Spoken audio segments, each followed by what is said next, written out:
Yeah.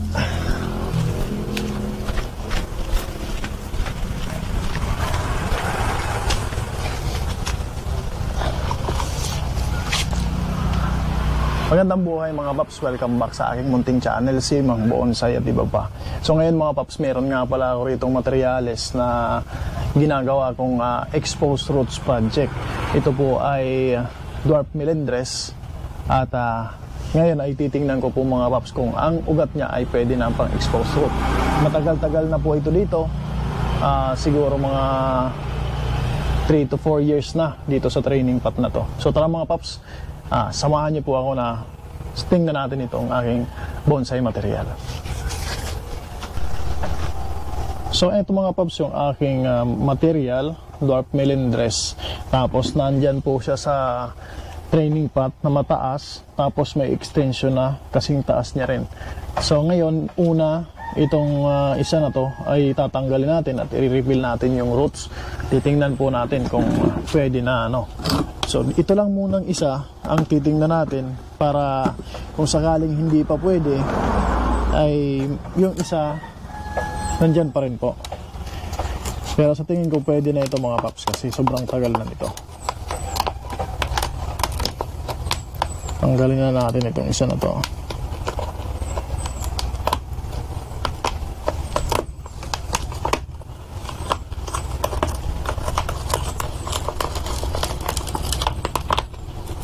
Makikita natin ngayon kung gaano kalaki. Pero sa tingin ko mga paps, tagos na kasi makikita dito sa ilalim ay kita na at lumabas na yung mga roots sa pinakailalim niya. Kaya sure ako na mahaba na yung roots nito. Hindi ko lang sure kung gaano na kalalaki. Ayan, tanggalin na natin to.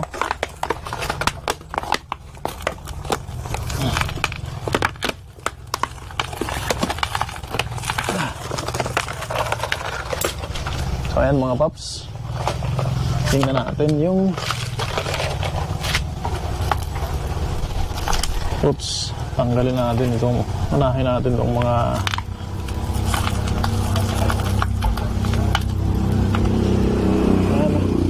napaka-healthy, napakadaming hair roots. Ayan, mapapansin nyo yan mga paps, kita po ba dyan sa video? Ayan, malalaki na yung roots. Ayan, ganda.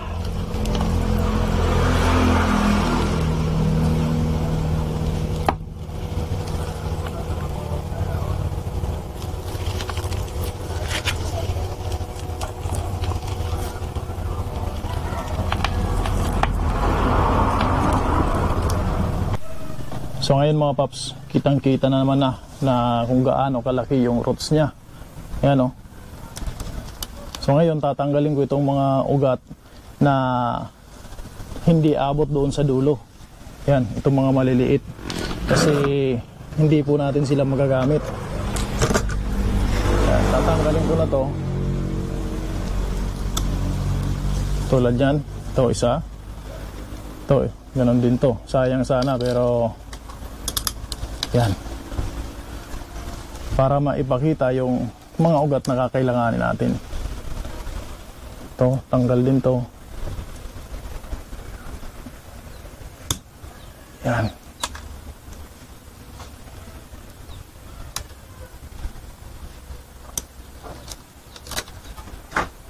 Yan mga paps. So ngayon mga paps, nawala na naman yung audio, na lowbat na naman yung aking mic. So since na malinaw naman na maganda yung roots na lumabas, tatanggalin ko muna mga paps itong mga branches na tumubo sa may base ng roots bago ko tatanggalin itong main pot niya. Ito nga po at natanggal na natin. Itong mga pinutol natin ay pwede pong gawing cuttings. Yung mga branches po nitong dwarf melendres ay tumutubo at nagkakaugat kahit na ibabad lang po sa tubig. Madali pong buhayan at mag-propagate nitong dwarf melendres. Susunod mga paps ay tatanggalin na natin itong main pot niya. At nang ma-expose na natin, maipakita na natin yung kabuuan ng exposed roots na ginagawa natin. dahan-dahan lang po tayo at ingat lang tayo sa pagkakat nitong training pot kasi baka maidamay yung mga rods na kakailanganin natin. Ngayon po na natanggal ko na yung upper part ng lumang training pot, tatanggalin na po natin yung mga oil soil na ipakita na natin yung roots. Ito nga pala mga paps, yung training pot na paglilipatan ko sa kanya, ito po ay balde na nilagyan ko po ng butas. Yan, marami pong butas yan, tapos nilagyan ko na rin itong mga securing wire sa ilalim. Ngayon mga paps ay pupunaan ko na ng soil itong aking bagong training pot. Ang gamit ko nga palang soil medium dito mga paps ay mixture ng pumice, river sand at garden soil. Kung makikita nyo meron pang mga ugat-ugat dahil yung garden soil na ginamit ko ay recycled soil na galing din sa mga bonsai pot.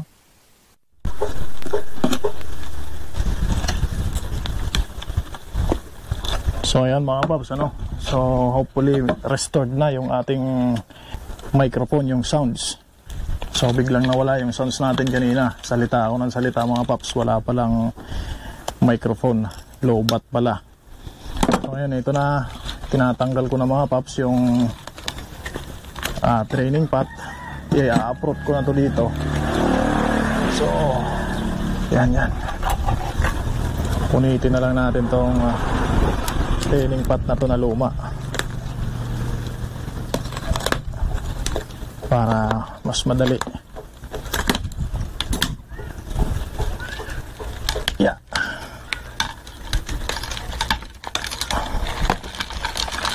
So ayan. So ayan siya mga paps, exposed root. So dito ko siya planong ilagay. Nakikita niya po dyan. Ayan. So lagay na natin. Makita natin ang buo. So yun. So ayan na siya mga paps, ganyan yung magiging itsura niya. So exposed root yan. Ngayon pupunuan ko na ng lupa para hindi na siya dyan gumalaw-galaw bago natin itali.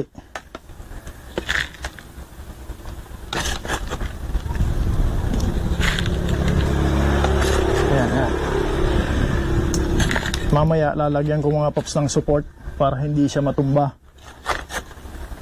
Kasi mahina pa yung mga roots niya. Hindi pa sanay sa ganyan na naka-expose.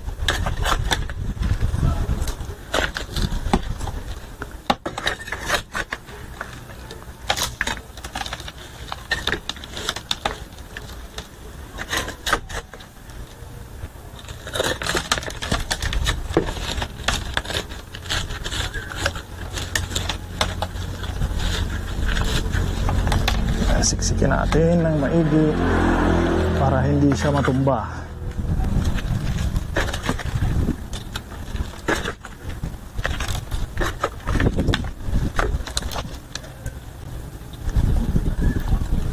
Yan.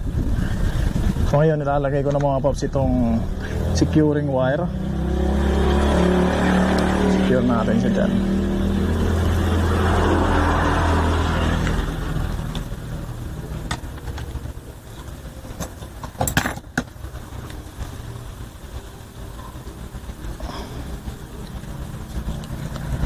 Then tanggal natin itong exhaust.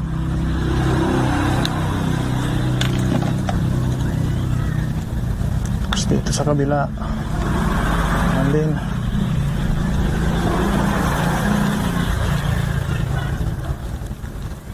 so hindi lang natin muna tipisahan ng masyado mga paps yung securing wire kasi yung roots niya doon sa ilalim baka ma-damage. O ganyan lang muna.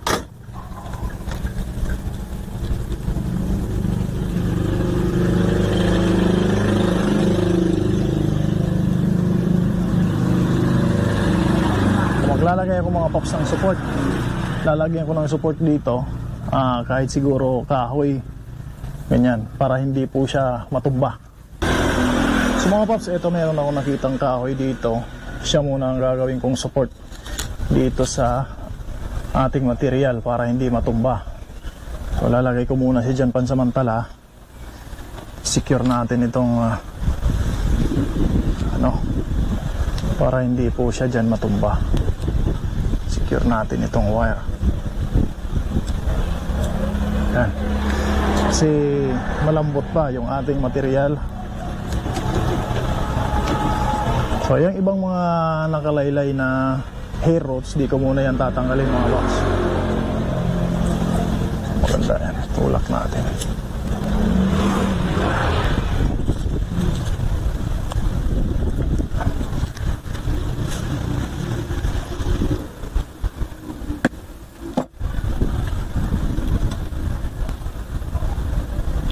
Yan, so ganyan muna siya mga paps. Meron muna siya dyang support na kahoy.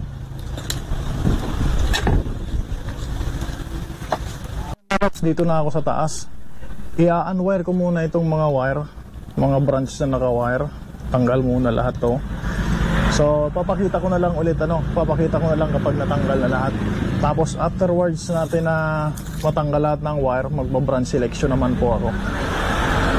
So eto na mga paps, at magba-branch selection na ako nitong aking material. Halos back to primary po ito mga paps. So ito, makikita nyo po ito. Itong isa, tapos isa na to. Magiging dalawa yung leader niya kapag pinagpatuloy ko pa to. Ngayon, itong isa na to ang naisipan ko na ipagpatuloy na leader. Kasi dito, maganda yung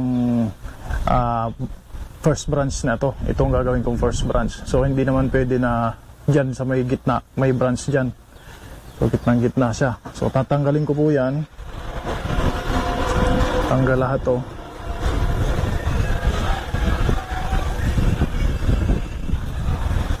Wala yung aking gunting mga paps, kaya tiyagaan ko tong branch cutter. Wala yung pruner ko. So, tanggalin ko na to. Tingnan yung mga paps yung magiging itsura niya pagka natanggal to. Yan. So medyo malaki-laki yung tinanggal ko.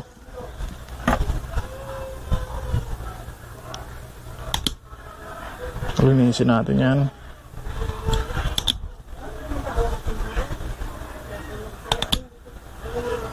Yun. So kita nyo na mga paps, meron na ako agad na first branch. So ang ganda na agad ng forma. Tapos ito na yung leader nya. Tapos itong isa na to, meron dito sa gitna. Yan. So sa tingin ko hindi na rin to kailangan. So tatanggalin ko na rin yan. Yun. So marami ang natanggal na branch agad. So yan na lang ang naiwan. Kita nyo mga paps. Then ito, tanggal din. Isa na to.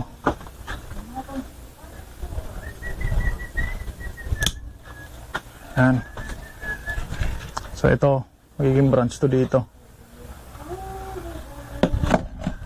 So kailangan na lang ito ng wiring. So tatanggalin ko rin itong mga paps, mga maliliit na itong tumubo dito sa base ng isang branch. So pagdating dito, meron ditong dalawa, halos magkapatong sila. Ito nasa ilalim na to, hindi naman maganda yung pwesto niya, kaya tatanggalin ko na rin siya. Yan. Yun. Then ito, masyadong mahaba. Ito.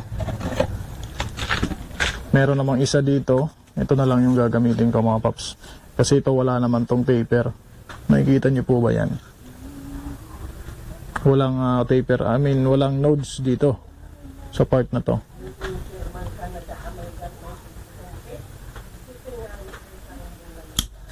Yan.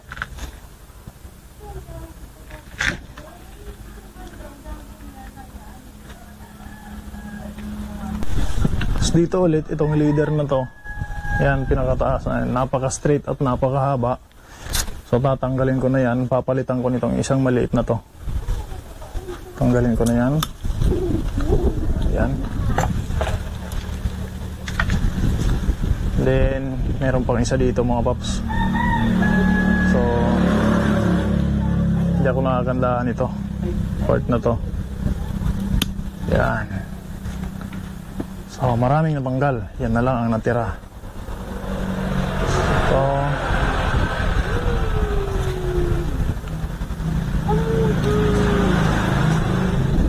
yan. So puro na natin ito mga paps.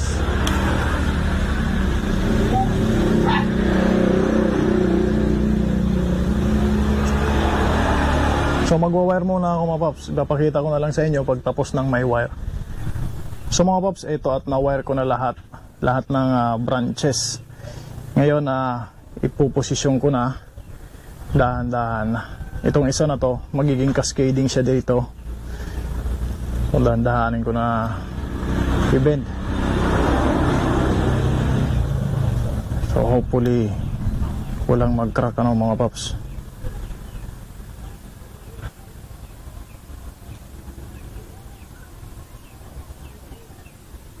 Yan. Cascade siya daan. Then, prone na natin to. Prone ko na yan para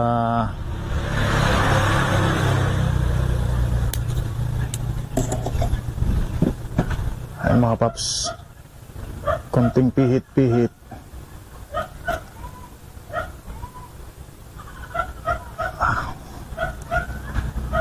So dito ang pinipihit natin mga paps yung wire, hindi yung branch. Kasi yung branch po sasama na lang yan. Sasama na lang yan sa wire.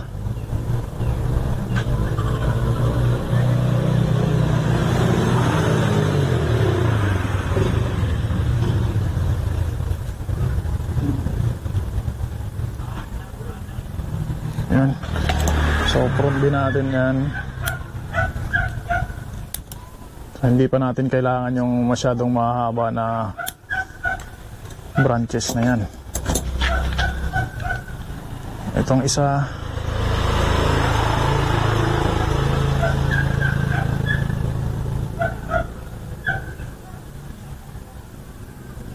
so pinapaiksi ko mga paps yung branches. Yung mga mahahabang branches na walang mga masyadong separation, pinapaiksi ko po siya using yung bending sa pamamagitan ng pagbe-bend sa kanila. So iiksi po yung mga branches na yan kapag binend po natin. Yun yung aking style. Tapos yung mga branches, possible mga paps na maging branches secondary, tertiary, nilalagay ko na sila sa labas ng curve kasi mas maganda nasa labas ng curve. So, pasensyahan nyo na mga paps, medyo maingay yung mga sasakyan nandito tayo malapit kasi sa kalsada. Yan. So ito, na-wire ko na. Meron na siyang pad. Pagka lumabas yung mga dahon dyan, mga branches, malapit na siyang mabuo as pad. So may primary, may secondary, at meron na siyang tertiary. So ito naman,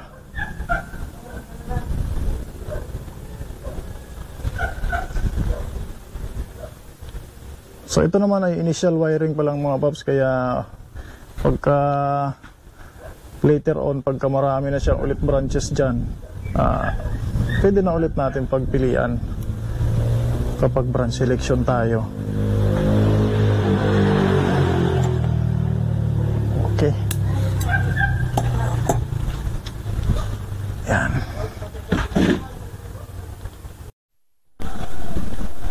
Ayan, malapit na tayong umabot sa apex.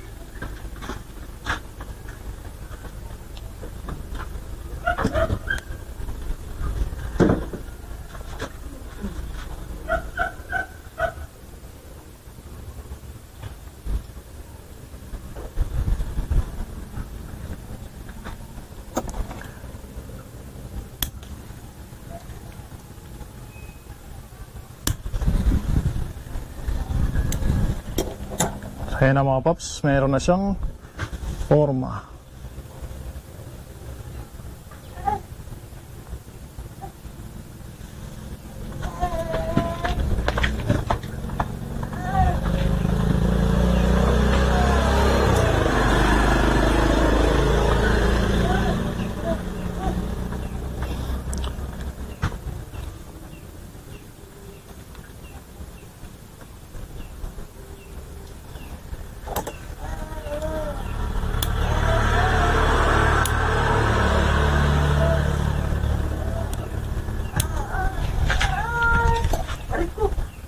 So ayan ang itsura niya mga paps, kung makikita nyo.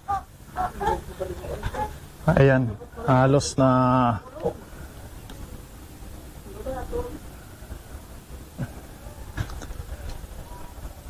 na ipwesto ko na lahat ng mga branches niya. Ngayon dito naman ako sa Apex.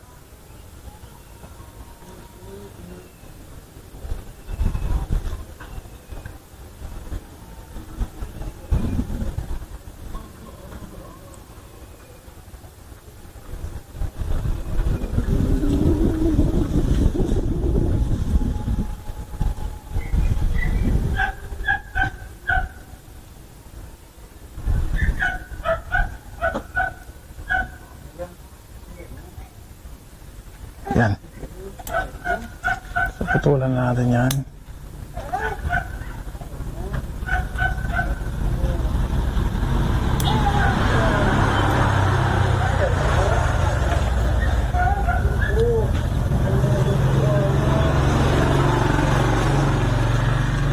So, ayan na siya mga paps. Mga paps, ito na po yung itsura niya. Dwarf Melendres na exposed root. Yan. So, initial wiring. Ayan na po siya. So, yan lamang po mga paps. Maraming salamat sa panonood. At kung gusto niyo po yung ganitong klaseng video, iimbitahan ko po kayo na mag-subscribe. At click nyo na rin yung notification bell. Ano mga paps? Share nyo na rin para makarating doon sa nais pang mag-umpisang mag-bonsai at sa mga beginner na katulad ko. So ito na po siya mga paps, Dwarf Melendres Exposed Root Project. Maraming salamat, magandang buhay at happy bonsai.